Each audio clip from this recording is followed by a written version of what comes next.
Hello and welcome back to the Center for Critical and Cultural Theory. My name is Dr. Roger K. Green, and this is a contextualized reading for Book 17 of Homer's Odyssey for our course, Homer and the Critique of Western Civilization. So it's titled Stranger at the Gates, and we know that Telemachus has met his father now. His father is described as, or Odysseus is disguised as an old man. They're staying with Eumaeus, the swineherd. And so we open up in the swineherd's house, and the swineherd Eumaeus does not know yet who Odysseus is, or that he is there, rather at his house. And so we open up with Telemachus, who is kind of doing this wily tactic that we might normally associate with his father Odysseus. As he says to Eumaeus, he says, "I'm off to town, old friend, to present myself to mother. She'll never stop her bitter tears and mourning, well I know, till she sees me face to face. And for you I have some orders. Take this luckless stranger to town so he can beg his supper there, and whoever wants can give the man some crumbs and a cup to drink. How can I put up with every passer-by? My mind's weighed down with troubles. If the stranger resents it, all the worse for him. I like to tell the truth and tell it straight." So he's being a little bit inhospitable here, but we know this is kind of tongue-in-cheek as well, since he knows who his father is.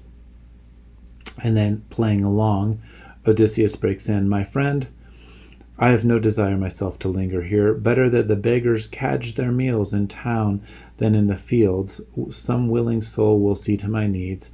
I'm hardly fit at my age to keep a farm and jump to a foreman's every order. Go on then, this man will take me as you've told him. Once I'm warm from the fire and the sun's good and strong. Look at the clothing on my back, all rags and tatters. I'm afraid the frost at dawn would do me in, and town, you say, is a long way from here." So Telemachus leaves, and then we get a shift in scene back in the city, and he meets his old nurse Euryclea, who is the first to see him. Tears spring to her eyes, and he goes to see his mother Penelope, who says, "You're home, Telemachus." Words flew from her heart. "Sweet light of my eyes, I never thought I'd see you again. Once you shipped to Pylos against my will, so secret, out for news of your dear father. Quick, tell me, did you catch sight of the man? Meet him? What?" "Please, mother," says Telemachus steadily, "don't move me to tears. Don't stir the heart inside me. I've just escaped from death. Sudden death. No. Bathe now, put on some clothes, and go up to your room with your serving women. Pray and promise the gods a generous sacrifice to bring success, if Zeus will ever grant us the hour of our revenge. I myself am off to the meeting grounds to summon up a guest who came with me from abroad when I sailed. I sent him on ahead with my trusted crew. I told Piraeus to take him to his house, to treat him well, host him with all goodwill, till I could come myself."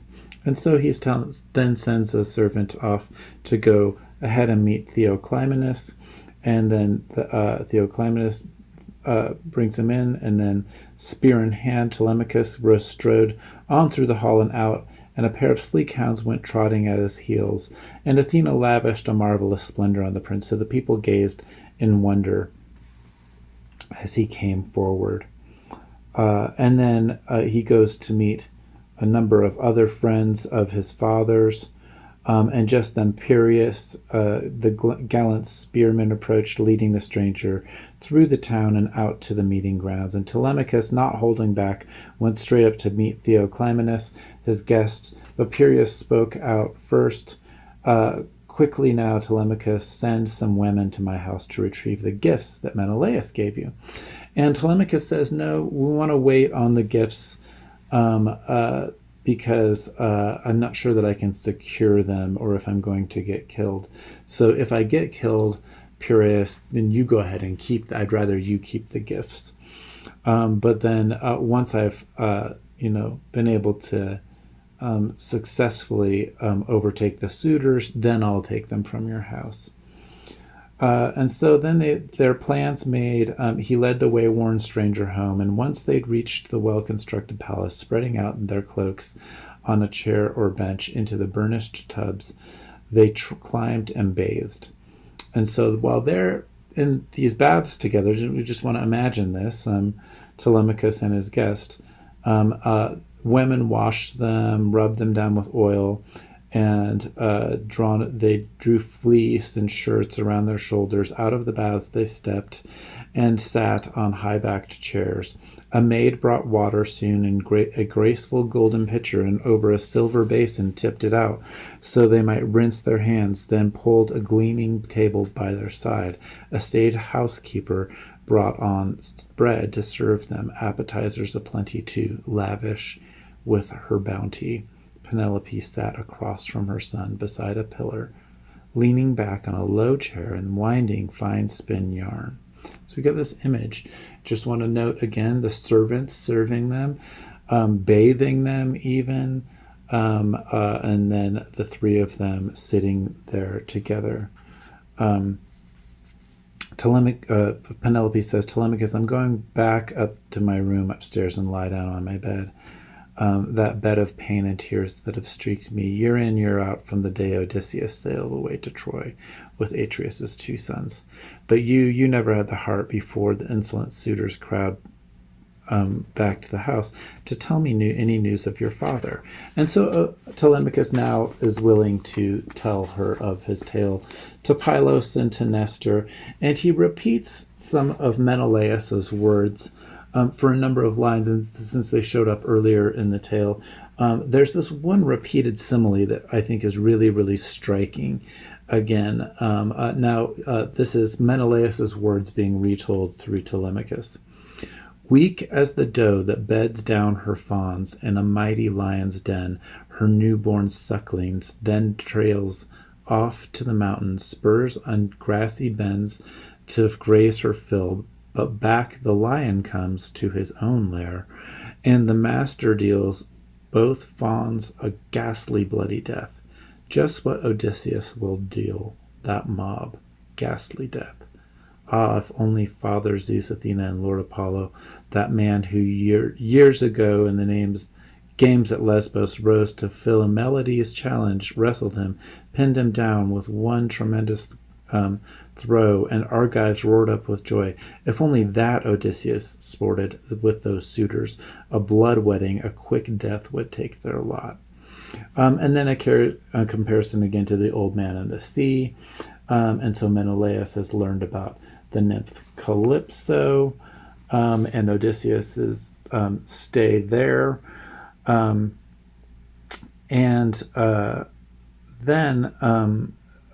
Telemachus says, so Menelaus, this famous spearman, told me, my mission accomplished, back I came at once, and the gods sent me a stiff following wind that sped me home to the native land that I love. His reassurance stirred the queen to depths, and the godlike seer Theoclymenus added firmly, noble lady, wife of Laertes' son Odysseus, Menelaus can have no perfect revelations, but mark my words. I will make you a prophecy. And he prophesizes here, he says, I swear Odysseus is on native soil, here and now, poised or on the prowl, learning of these rank crimes. He's sowing the seeds of ruin for all your suitors. So clear, so true, that bird sign I saw as I sat on the benched ship and sounded out the future to the prince. And so this has been prophesied. He doesn't necessarily know that Odysseus is there with Telemachus, but he's prophesying it. And Penelope is briefly reassured here. She promises him her affection if it comes to truth. Then the two young men go off and they play games together. And then Medon, one of the more loyal friends of Odysseus, calls them into supper. At supper, it's in brief and in passing, but they butchered hulking sheep, fatted goats, full-grown hogs, and a young cow, from the herd preparing their feast. So this is another earlier example of what becomes a formal feast with the Roman terms, the suo, sue torilia, or the pig goat, or the pig sheep and bull sacrifice. Again, that's an agricultural one, but then it gets associated a little bit with Poseidon in different places here in this text as well. And then there's a narrative shift right from that mention back to Odysseus and the swineherd. And Odysseus is still, of course, disguised. Friend, he says, I know you're keen on going down to town today, just as my master bid. This is Eumaeus talking to Odysseus. Though I'd rather you stay here and guard the farm, but I prize the boy. I fear he'll blame me later, a dressing down from your master's hard to bear. So off we go to town. The shank of the day is past. You'll find it colder when nightfall comes on. And Odysseus, playing the part here, says, I see your point, and there's no sense, there's sense in this old head, so let's be off. And they go on to town. And then when they get to town, or along the way, Melanthius, one of the men of Ithaca, abuses them on the road. He says, look, one scum nosing another scum along. Dirt finds dirt by the will of God. It never fails. Wretched pig boy, where do you take this, your filthy swine, this sickening beggar who licks the pots of feasts, hanging round doorposts, rubbing his back, scavenging after scraps? No hero swords and cauldrons, not for him. Hand him over to me, I'll teach him how to work. And he goes on abusing them. And Odysseus here, in a moment, this is, I think, a moment that shows that Odysseus has learned something. So he's at least slightly a dynamic character in this text. Odysseus,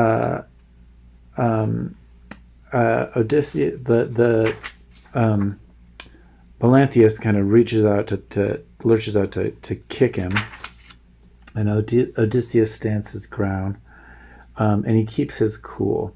Eumaeus then kind of fires back at Melanthius, and he says, O nymphs of the fountain, daughters of Zeus, if Odysseus ever burned you the long thighs of lambs or kids covered with rich fat, now bring my prayer to pass.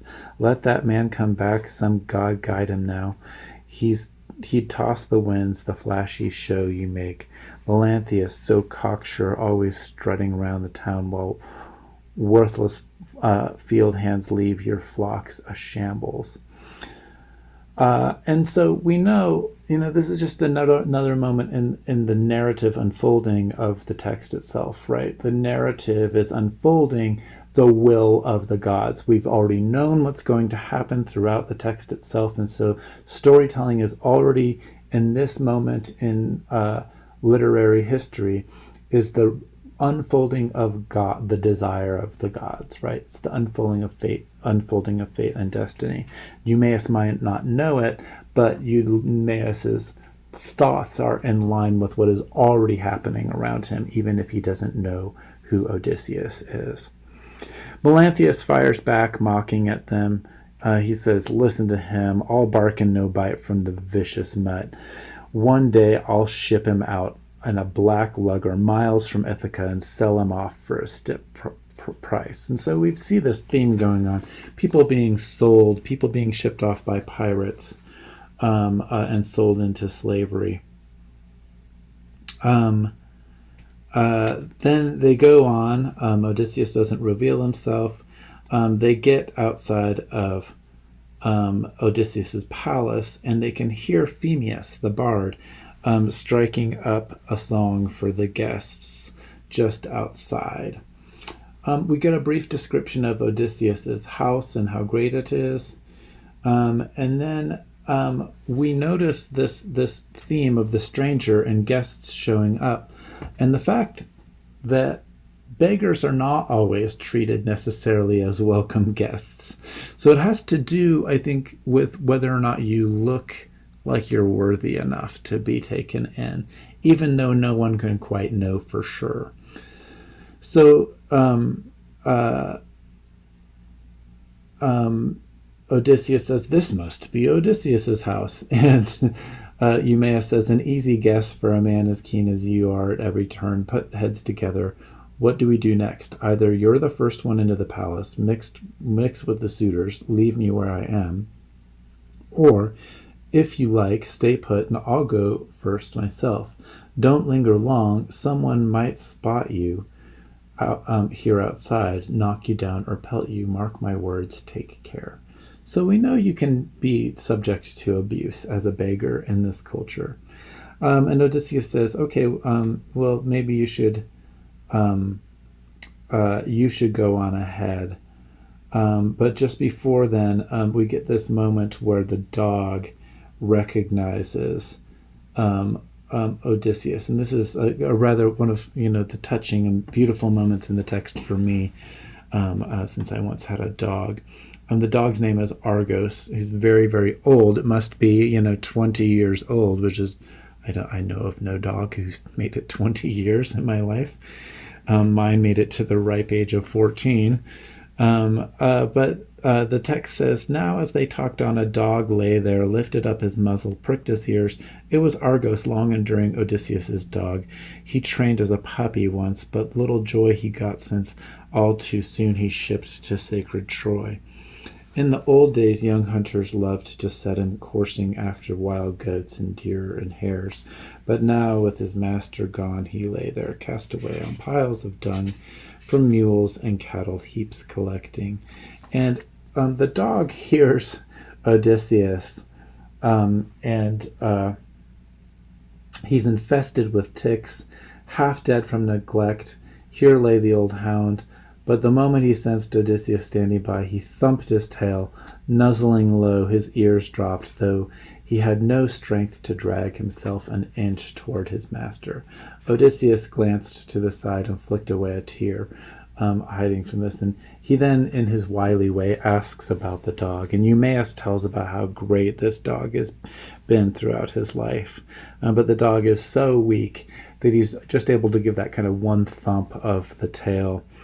And then, as Eumaeus enters the palace, the dog, at least contented to see Odysseus, then the dark shadow of death closed around Argos's eyes the instant he saw Odysseus 20 years away. And so the dog dies, and they go into the house. Telemachus is the first to notice them. But of course Eumaeus enters first, and then right behind him Odysseus into the house, looking for all the world like an old beggar. And Telemachus piles up a plate of food, and he says, "Now take these to the stranger," he tells a servant. "Tell him to make the rounds to the suitors and beg from one and all. Bashfulness for a man in need is no good friend at all." And so this is a test, right, for the suitors to see who's going to be generous to the stranger. But it's Telemachus's house, and so he gestures first. And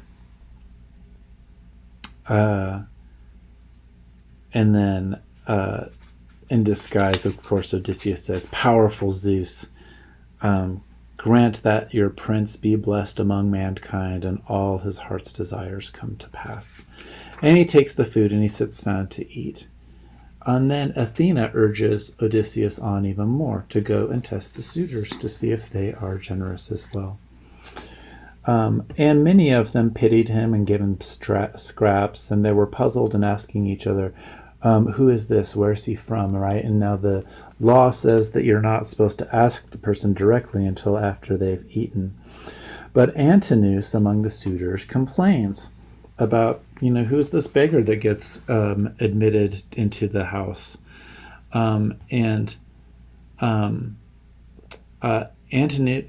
Eumaeus speaks back to Antinous. "Antinous, highborn as you are, that was a mean, low speech. Now who'd go out, who on his own hook, not I, and ask a stranger in from nowhere, unless he had some skills to serve the house?" And so a prophet, a healer who cures disease, a worker in wood, or even a God-inspired bard whose singing warms the heart. They're the ones who'd asked around, They're the ones asked in around the world. So we see that not just a beggar, not just anyone beggar can show up and ask for entrance to the house. So if you're of like a lowly sort of caste, then you have to have some sort of skill or something to offer. Who'd invite a beggar to bleed his household white, says Eumaeus. Now Telemachus breaks in and interrupts Eumaeus and says, "Stop, Eumaeus. Don't waste so much breath on Antinous here. It's just his habit to bait a man who's with abuse and spur the rest as well." He wheeled on the suitor then, and he starts laying into Antinous. "How kind you are to me, Antinous, kind as a father to his son, encouraging me to send this stranger packing from my house with a harsh command. I'd never do it. God forbid. Take and give to the beggar. I don't grudge it. I'd even grudge you on.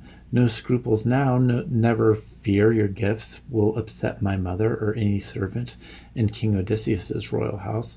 But no such qualm could enter that head of yours, bent on feeding your own face and not feeding the stranger's." And Antinous retorts back to him, "So high and mighty, Telemachus." And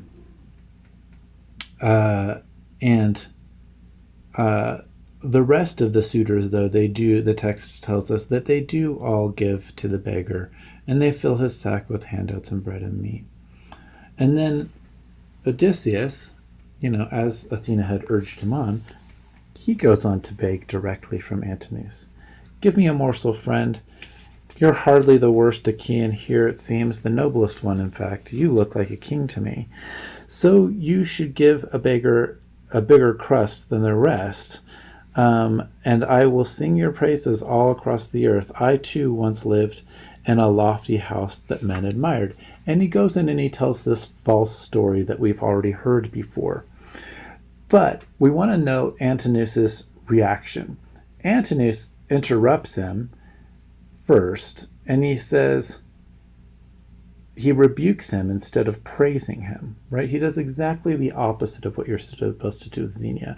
So first of all, you're not supposed to ask who the stranger is. The stranger eats, and then they start talking and telling tales and sharing news of the world and telling stories. Antinous interrupts the story, and then he asks he says, "Good God Almighty, what spirit brought this pest to plague our feasts?" And then he says, I'll kick you back to Egypt, right? Or to Cyprus. And Odysseus counters this by saying, "Pity, pity. No sense in your head to match your handsome looks. You'd grudge your servant a pinch of salt from your own larder, you who lounge at the next man's board, but lack the heart to tear a crust of bread and hand it on to me, though there's God's plenty here." And this sets Antinous into a rage. "Now you won't get out of this hall unscarred, I swear, not after such a filthy string of insults." With that, he seized the stool and he hurls it square in the back at Odysseus. And again, the theme stays. Odysseus allows the abuse. He gets hit, but he doesn't say anything back. Instead, Odysseus turns and addresses the suitors. And he says, "Hear me out, you lords who court the noble queen. I must say what the heart inside of me urges. There's nothing to groan about, no hurt when a man takes a blow as he fights to save his own possessions, cattle or shining flocks. But Antinous struck me all because of my good-for-nothing belly, that curse that makes such a pain for us poor men. But if beggars have their gods and furies too, let Antinous meet his death before he meets his bride." And this, again, sets Antinous into a rage because it's a direct curse, of course. And it draws some pity from the other suitors, though, who say, "Antinous, it was wrong. It was unjust to treat a stranger, even if he is a beggar, this way. Your fate is sealed if he's some god from the blue," says one of the suitors. And so they warned, but Antinous paid no heed. Anguish builds up in Telemachus's mind and eyes, but he holds back. He doesn't portray emotion as well. So again, we see father and son both mimicking and mirroring each other in numerous ways in this chapter. And then Penelope curses Antinous, and so does Eurynome, another suitor. Dear old woman, they're all alert, Penelope replied. So Eurynome, the housekeeper, curses Antinous, and then Penelope as well. They're all hateful, plotting their vicious plots, says Penelope, but Antinous is the worst of all. He's Black Death himself. Here's the luckless stranger wandering down the halls and begging scraps, hard-pressed by need, and the rest all give the man his fill of food, but that one man gives him a footstool hurled at his right shoulder, hits his back. So then Penelope sends for the beggar, / Odysseus, but Eumaeus goes and asks Odysseus, but Odysseus says, before Eumaeus tells Penelope, well, this man is great. He's a great storyteller, and he can sing praises of the beggar, and again praises the storytelling that he was able to do in his house, in the swineherd's house, but that Antinous interrupted here. And so Penelope says, please, I want to hear it from his own words. But when she comes back, Odysseus says, can you please tell Penelope, I don't want to get more abuse thrown at me right now, so I'll come to her after sundown. And Penelope sees some sense in this, and she says, okay, I'll wait till after sundown. But in this sense, she says at the end of her lines here, no, there's no man like Odysseus in command to drive this curse from this house. Dear God, if only Odysseus came back home to native soil now, he and his son would avenge the outrage of these men like that. And right at that moment, Telemachus sneezes down the hall, and Penelope laughs out loud, and she says, see how he sealed my curse with that sneeze? So let death come down grimly, with grim finality, on these suitors, one and all. Not a single man escape his sudden doom. And another thing, mark my words, I tell you, if I'm convinced that all he says is true, and she's talking about the beggar Odysseus, right? I'll dress him in a shirt and cloak and in handsome clothes. So all of this, of course, Odysseus relays, or Eumaeus relays to Odysseus, who says he's coming later at sundown. And Penelope says, nobody's fool that stranger. He sees how things could go. Surely no man on earth can match that gang of reckless, deadly schemes. And so then Eumaeus, she agrees, Eumaeus departs, and they wait until sundown. They sit on a polished stool together, and once he's supped and drunk to his heart's content, back he went to his pigs, leaving the royal precincts still filled with feasters, all indulging now in the joys of dance and song. The day was over and dusk was falling, and so from that dusk falling, then we're going to get Odysseus, who will eventually go to meet Penelope. But that's the end of book 17, so we will head on to book 18 next. Thanks for your attention. If you are listening or watching this stuff, I hope you have a great morning, afternoon, or evening, wherever you are and whenever you are.